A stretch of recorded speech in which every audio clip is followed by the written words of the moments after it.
Hey, everybody. Well, I made a little list of the 10 greatest debut classic rock albums ever, in my opinion. I'll be anxious to hear what some of you think about it because it's sort of a big category if you think about it. The greatest debut albums of classic rock. I hope you'll consider watching.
Well, the greatest debut albums of classic rock, that's a pretty big topic in a way. On the other hand, when I started making this list, I said, it's kind of hard to argue with some of these albums being on this list. I mean, I don't want to say it's objective or scientific, but some of these just feel like they'd have to be on there. I mean, I know music's subjective and things in a lot of ways, but some of these albums I'm going to mention, it just seems like almost, they almost just objectively belong on this list. But anyway, these are what I thought were the 10 greatest debut albums of classic rock. A couple of the preliminary criteria I thought I'd mention before I start going down the list. First of all, it can't be a one-off. There's some great albums that were one-offs. This great album came out and, all-time classic. But it was kind of a one-off, and there wasn't really a legacy. I'm talking about debut albums that created a legacy, a classic rock legacy. And so it's not just like a great album that somebody did or some band did, but like the debut album of what was to become a legacy group.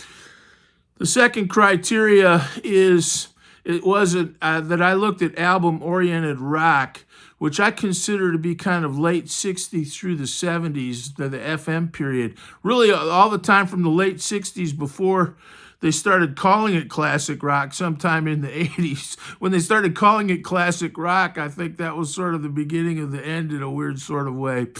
But if you think about it, by looking at album-oriented rock from that period, sort of FM rock, unfortunately, that does cut out some pretty obvious bands. For example, The Who, the Stones, the Beatles. Some of their debut albums were the early 60s, the Kinks. And I know those are great albums. I'm not saying they're bad, but, albums were kind of different in the early 60s. I'm not even all that sure what the Stones' first album was.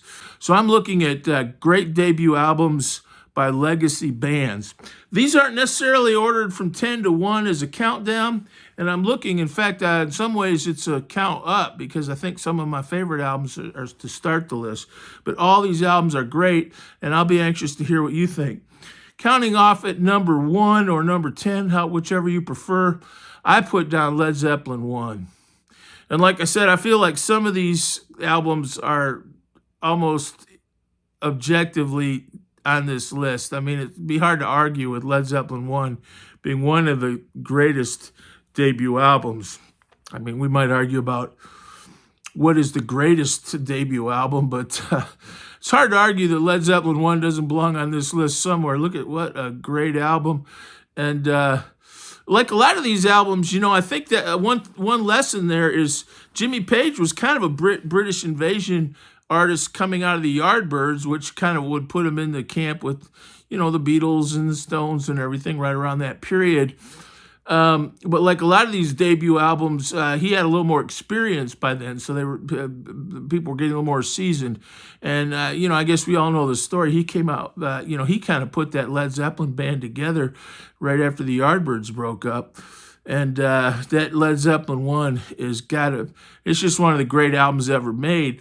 But it's, Led Zeppelin went on to better albums, in my opinion. I would say Led Zeppelin 4 is my favorite Led Zeppelin album, and they're all great. I wasn't too crazy about Presence, and I definitely didn't listen to that much of In Through the Outdoor, but that string of albums they had in the early and mid 70s all the way up through like Physical Graffiti was just unbelievable. But Led Zeppelin 1 started it all off with Babe, I'm Gonna Leave You, Your Time Is Gonna Come, Communication Breakdown, Good Times, Bad Times. I mean, come on, yeah. Also, I always like to put in a good word. That was the old Telecaster Led Zeppelin. That was the album. He did that whole album with a Telecaster. And I've got the Jimmy Page mirrored Telecaster, which is based on that 59 Telecaster he used on that album. So, number 2, I put down the first Bad Company album.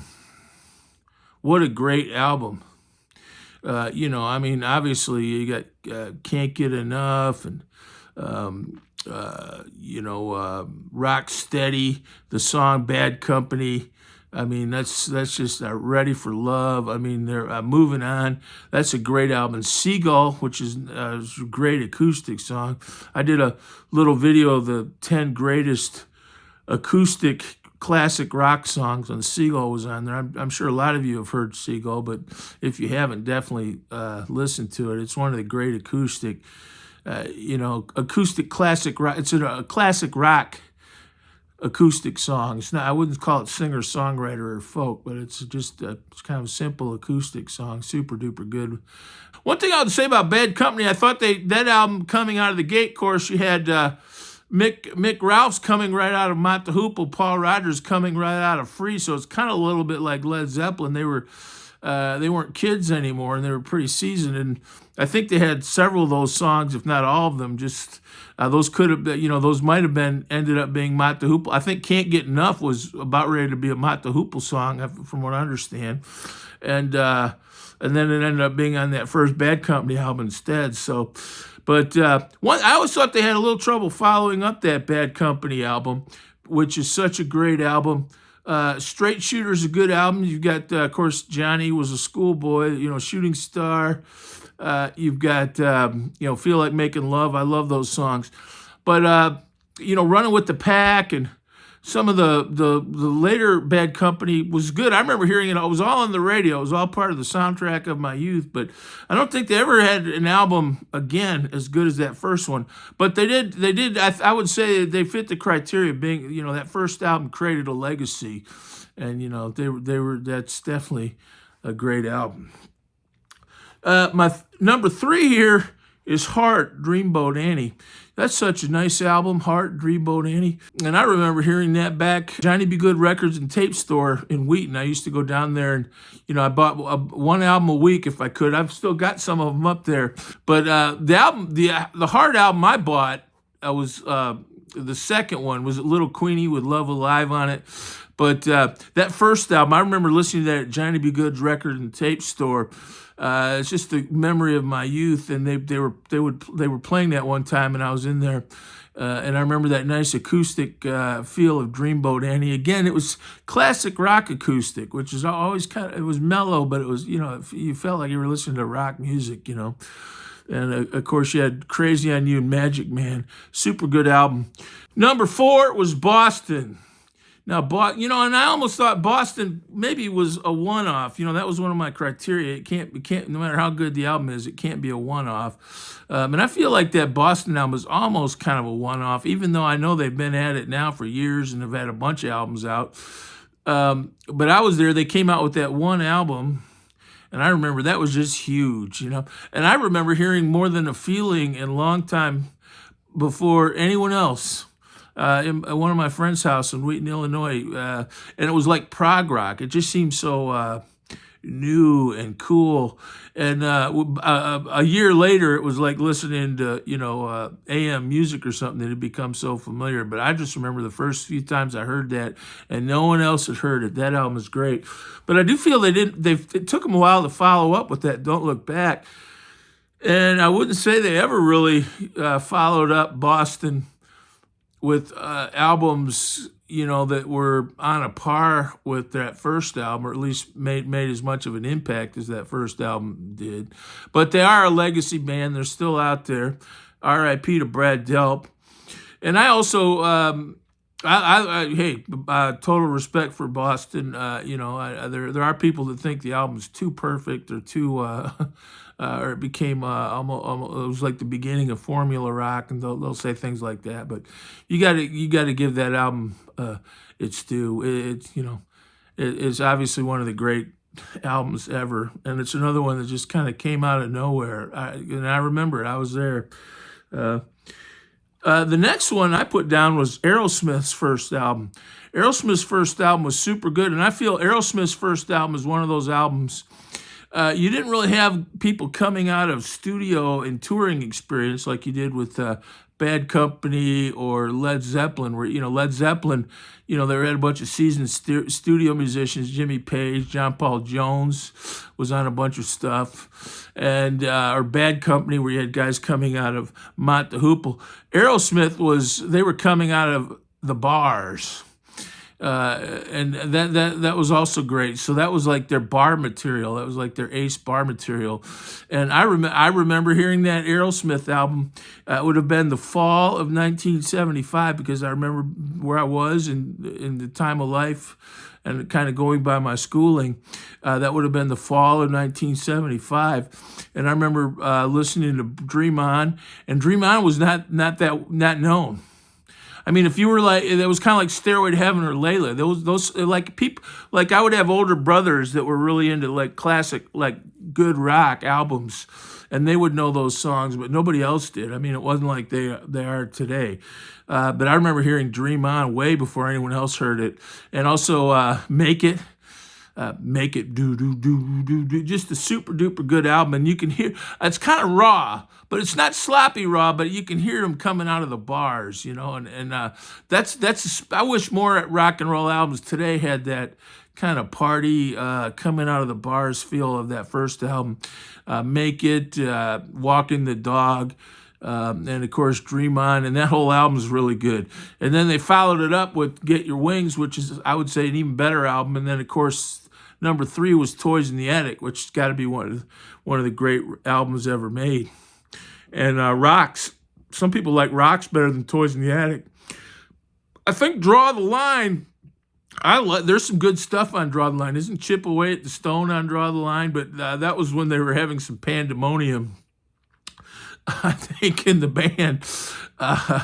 And some of that showed up on Draw the Line, but there's still some good stuff on there. Aerosmith's a legacy band, but there was a darkness and a kind of danger to their sound in the 70s that, it's hard to get today. I saw, not really, but, I'll watch some of their stuff now, like they're playing Vegas and 2019 or 2020 or something. They play great. I bet they're better now in some ways than they were then.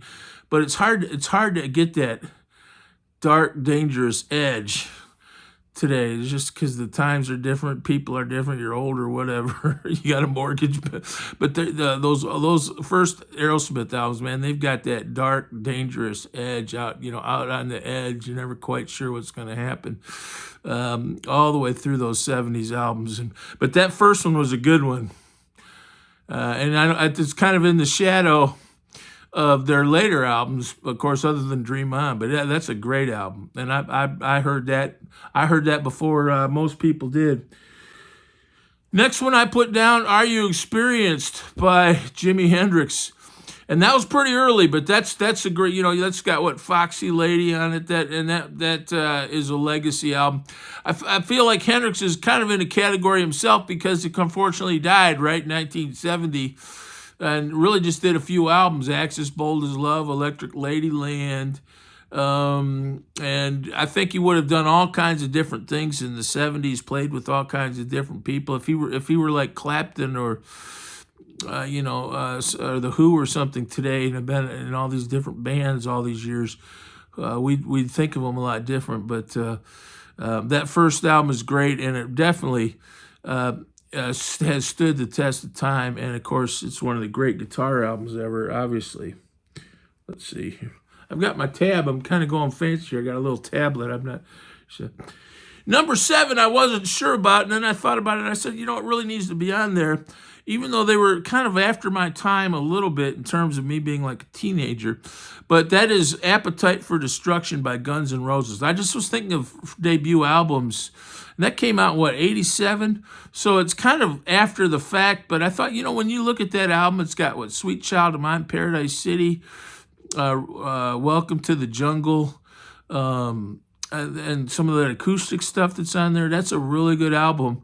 And it's also, to me, significant because Guns N' Roses is a classic rock band. I know they came out in the hair metal period, right before grunge, in the MTV era. But they harken back to classic rock. To me, Guns N' Roses is a classic rock band. Like I said, by the time they came out, I wasn't a kid anymore. I certainly wasn't old, but I was not a kid anymore. Listening to albums with my friends or something, but all the time. But I had to give that album its due. I just thought, that album. That's a great debut album, and it definitely deserves to be on this list. 8, Allman Brothers Band. That first Allman Brothers Band album, that's a great one too. With, like Black Hearted Woman, Trouble No More, Whipping Post. One thing I will say about the Allman Brothers, kind of like I would say about Aerosmith, the Allman Brothers got better. That's Aerosmith was coming out of the bars, and the Allman Brothers, that was their first album. They were pretty young, and they came out with a super duper good album, but they got better. It's kind of funny. Bad Company came out with a super duper good album, and they had trouble keeping it up. But bands like the Allman Brothers, they kept getting better, I think. And one of the things that made them better on their later albums, I think, was more Dickie Betts with some of the, like In Memory of Elizabeth Reed, some of the jazzy, kind of breezy Dickie Betts element, which you don't hear as much on that first album. But still, that's got to be, that super duper good first Allman Brothers album, followed up by Idlewild South. That's a great pair. Today, I think you often buy those two albums kind of together as a double album, but super duper good album. And on a related note, the next one was Leonard Skinner, their first album, which is pronounced Leonard Skinner, and it's got Freebird on it, and and I just thought, man, and several other good Leonard Skinner ones, but it's got, it's Skinner, like a bunch of great Skinner songs. It's not like you can kind of say, oh yeah, that's going to be a great band, a couple albums down the road. It's a great Skinner album, and look at all the things Skinner's been to music, and it's got Freebird on it. And speaking of, I remember when Freebird wasn't a joke. now Freebird's like Stairway to Heaven. If you try to play it, people laugh at you. It's actually one of the great rock and roll songs ever, and I remember when it wasn't funny at all. People went crazy whenever Freebird was around. So I never did get to see Leonard Skinner, but what a great band. And but I liked all the Skinner. Right up through Street Survivors, and I remember the night of that plane crash because I was listening to the radio. I was listening to Todd Rundgren live on what's the big FM station in Chicago? So it wasn't WXRT. That's kind of a little more underground, but anyway, whatever back then. And I remember I was recording it on cassette, and Todd Rundgren was playing, and I think "Oops, the Wrong Planet" had just came out, and they interrupted it to announce the plane crash. But that first Skinner album is a great album, and that's, I think, another one where they came out of the bars. They came out of the bars, kind of like Aerosmith, they just just kind of young guys playing all the time, and they just went in the studio, and lightning struck. And that's hard to do because I've heard like Charlie Daniels. Charlie Daniels talks about he was kind of he had Charlie Daniels. He said they did 5 or 6 albums. and they'd be playing all these great concerts, sounding great, playing. They were a great live band, and they go in the studio and it wouldn't sound good. And they'd get all these, and so I heard him say that one time. That it was really 4 or 5 albums in before Charlie Daniels, the band really settled on their sound. They say that about Mott the Hoople too, but they were so good live. The record back then, at least, the record companies would keep you around, sort of on the strength of your live performances, and the albums, weren't horrible but Leonard Skinner, they kind of got they were like that. They had all this great material, and they went in the studio and recorded it, and it turned out great. That's sounds easy, but I don't think it's that easy to really capture that. And last was the first Van Halen album, and you know what? I love that first Van Halen album. I still can remember where I was when I first heard that finger tapping, and it was one of those things where it was really different. And man, my senior year of high school, I remember, running with the devil. Jamie's crying. We used to play in the band I was in back then. We were like kids, but we used to play their version of "Girl, You Really Got Me." I mean, all those great songs on that album. Can't Wait to Feel Your Love Tonight, Ice Cream Man. One thing I will say about Van Halen is I never thought their foul. I like Van Halen too. I liked Beautiful Girls and Dance the Night Away, but I always thought they had trouble following up that first album, kind of like Bad Company. I was never as crazy about some of their stuff they did in MTV. I think it was, going into the 80s, it was harder for bands. I don't know, but I was never, I'm always hesitant to say it because obviously everybody loves Eddie Van Halen so much, and obviously he was such an excellent guitarist. But other than that first album, I never had paid a lot of attention to Van Halen, and I also think they kind of went the juvenile delinquent route. I remember, was it Hots for Teacher, and what's that one song that goes, "Have you seen Junior's Grades?" And I remember that. I think when that came out, I was a little too old for the Beavis and Butthead mentality, but definitely that first album is great. So those were my takes. A couple I didn't put on the list that I might have. Well, one was that Eagles album. I thought about putting that Eagles album on there. The other one that I didn't put on here is the first Foreigner album. I know some people would say that first Foreigner album was really a great album, and I know it was, just objectively. That's an excellent album.